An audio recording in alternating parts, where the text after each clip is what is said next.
So today we're going to talk about why HDB flats have a 99-year lease.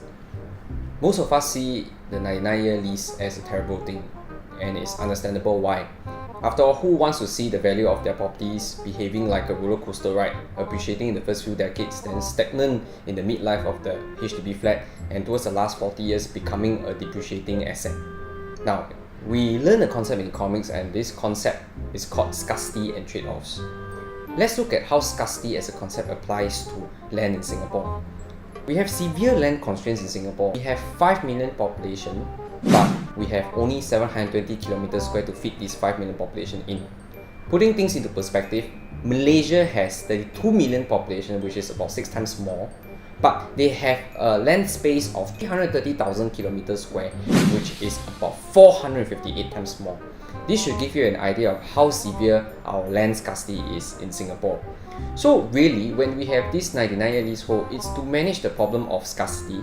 And HDB flats are 99 years so that we can recycle this land to build new flats. Try to consider the alternative. What I think would happen if HDB was freehold would be one of the two following scenarios. A, land runs out, because if you keep building new HDB flats and you make HDB flats freehold, we'll run out of land space and only old resale flats are going to be available at crazy sky high prices. Because if HDB flats were freehold, you expect them to be behaving the same way as freehold private property, right? The prices will keep climbing constantly for the rest of the few next decades. Eventually, what's going to happen is that there will be no new HDB flats that can be built at subsidized rates for first-time HDB buyers if there's no land to build them on. Now, would that be fair to first-time HDB buyers in the future, of the future generation? The scenario B is that the government can buy back all existing HDB flats at the market prices, which, remember, we've said these market prices are going to be sky high because they're freehold. Now, if these existing HDB flats that the government is going to buy back at high prices to redevelop, then there can only be two ways that the government can go about doing this, which is to first either buy high, redevelop them at a cost, then sell back to first-time HDB buyers at the high price, which is going to be expensive because you have to take into consideration the cost that the government acquires it at market price, the redevelopment cost, and this would be a very high price. The other possibility that the government can do would be to buy at a high price, at the market price, redevelop them, and then after that subsidize significantly so that the government can sell them at a low price to first-time HDB buyers.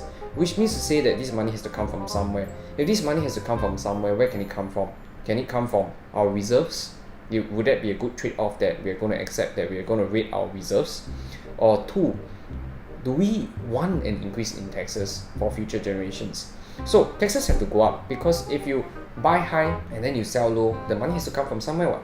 Now, HDB flats being leasehold, we think that there is a problem, and it's really going to be a problem for us, because if your supposedly appreciating asset is going to eventually depreciate, then we might start to think that freehold might be a better solution. But freehold might not be a better solution, because the potential scenarios that take place with properties being freehold involve either raising of taxes, or you can rate your reserves in order to subsidize new flats for HDB, first-time HDB buyers. All these are not good scenarios to be looking at, right? So which is why the government came up with this scheme called the VERS, which details have not been released in full yet, but it feels that it's going to be kind of a middle ground solution to the above problem.